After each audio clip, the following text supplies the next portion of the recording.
So you have all of your products uploaded into Sonas or entered into Sonas under company products. So now you're ready to start building your menus. So menus can be rather complex. It depends on how your menu options work at your venue. So what I'm going to do is in this video, I'm going to give you the menu basics. So real high level overview of how menus work for very simplistic standard menus. Then we'll have some additional videos that will go into more depth on various complexities, including children's, suppliers, buffets, and different pricing options. So you can deep dive on those items once you've gone through this basic overview that we'll do now. So we're going to go down to product menus, and this is where your library of menus will live. You can have active menus and you can also deactivate menus. The status is where you'll filter for which menus you're looking for. So if I were to delete a menu, I can go to Actions, Delete. It's no longer on my active, but I can go to my deleted and see that Christmas. So I'll return to, actually first I can click on this and I can restore it if it was deleted in error or if I want to now make it available. So when you first got your Sonas account, you had an example menu provided. So let's just look at the menu basics based on this example product menu. So you have the name of your menu. You should be clear as to what the menu is with this name. So it's meaningful to your staff members. The customer does not see this. The venues in which this menu is available for. And then the menu type. So you can have bespoke or package. Package will call pricing as supplements, while bespoke is more like a restaurant menu where the pricing is called a cost. So this would be if you didn't have like a per 3-course meal per person set up, but rather, they paid per dish. So I'm going to do a package. And then the choice groups. These are the groups where the guest will be making their selection. So it's going to be, starter, main, dessert. If you have a choice menu, you may not use these at all. And you might have some additional ones, especially if you have additional courses such as a fish course or a cheese course, but you're not going to have a choice group for canapes or buffets, things where you're not controlling who's eating what. Okay, then down here we have the basic structure of the configurations of the menus. So think of this as a pyramid. At the top we have meal types, in the middle we have menus, and at the bottom there's product lists. So let's start at the bottom and work our way up. The product lists are where the decisions will be, the choices will be made. So on a main product list, this is where the customer is going to be checking the box of what mains they're choosing. So the 2 mains they're choosing, or the 2 desserts they're choosing, the 4 canapes they're choosing.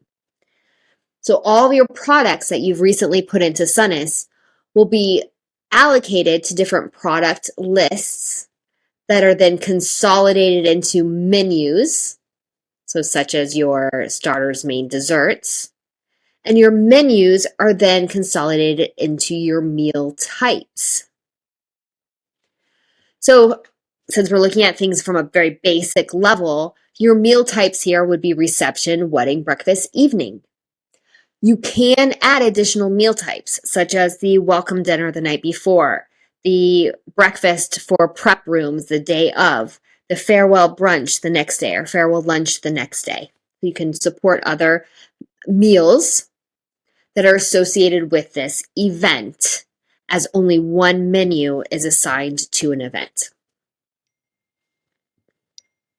On the menu, or for the meal types, you're going to name the meal type. Choice type we'll talk about in a moment, and the guest to cater for. So reception is daytime only. All guests would also include your evening numbers. If you don't use daytime or evening numbers, you can just use daytime because daytime will be just your general guest number as well. Now, here's a tip for you. When you're putting in your meal types, put them in the correct order as these cannot be resorted. So you want to make sure that, really think about which meal types you're putting in so you start in order so the customer works through the menu in order. Description is optional, but this is providing additional information for your customers. So utilize that description space to provide guidance and information. So it's less phone calls of how do I do this? What am I doing here? What does this mean? So use a description text to allow the menu workflow to be very user intuitive or user friendly for your customers. And then you'll pull through menus down here at the bottom. So when you have menus, and let's look at wedding breakfast here, for example, you can have a choice type if there are multiple menus. So your choice can be choose one or each in sequence. Each in sequence would imply that they can select from each menu. While choose one is they're choosing which menu and they're going down that path. So for wedding breakfast, it might be a traditional wedding breakfast, 2 or 3 courses, wedding barbecue, or maybe a wedding buffet, fork buffet. And they choose which way they want to go, what kind of food they want to serve. It could be all wedding breakfast, but it could be 2-course starter main, 2-course main dessert, or a 3-course starter main dessert. That could be the choice. So you want to know if they're choosing from every menu or they're simply choosing from one. Then you have your menus. The menus is the first place you can see pricing or guest filters, so check out those videos. And again, you'll add the product list, but again, you have the choice type. Are we going in sequence or are we choosing one? So for this wedding breakfast, we want it in sequence because we want them to choose their amuse-bouche upgrade, choose their starter, child main, etc. So we want them to work through each item. Well, if we did a choose one, they would choose which one of these product lists they were going to serve. So that would be more appropriate for maybe an evening food where the choice is a pizza oven or taco bar. So they want to choose one. Which one do they want to go with? And then your product lists are where we're pulling through the choices. So for the main, product name, you have another pricing option here.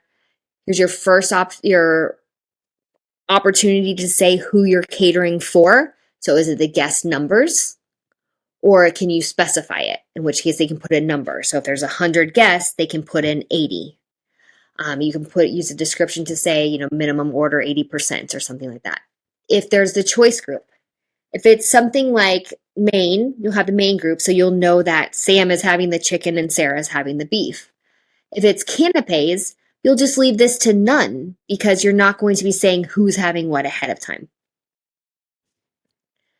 Then this selection is how many are included. How many of the products listed below can they choose without generating a charge? Can they select more, yes or no? If they can, do you charge more per guest or is it flat? And what is the amount? Do they have to complete this section? If it's an optional section, you can just say no. If yes, it's included, you need to let us know what the mains are. Say yes to make sure it doesn't slip through the cracks. You can also put a cap on how many choices they make. So here I have them making 2 choices for the main, but I'm also adding a dietary exception.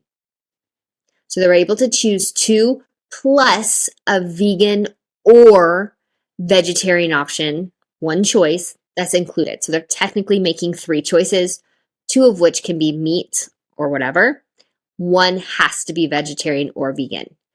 You can also add a second one if you want it to be vegetarian and vegan. So that would technically give them 2, 3, 4 choices.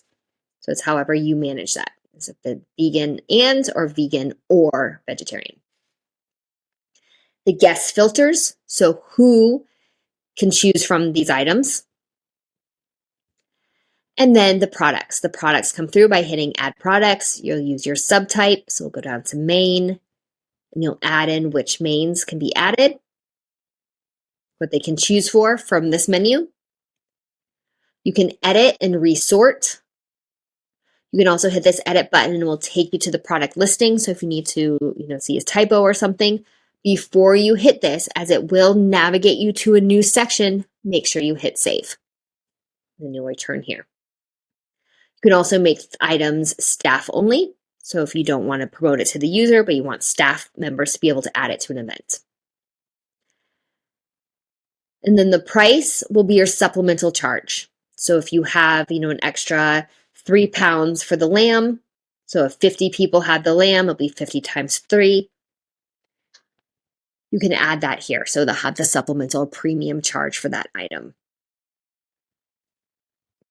So all of your product lists, where the choices that they're going to be able to make, what meats do they want to have on the barbecue, what pizzas do they want to have for the pizza buffet, what mains, starters, etc., consolidate into the menus,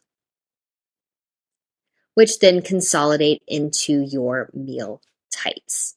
And that's a high-level overview of the menus. But again, check out the other videos to deep dive into some more specific or advanced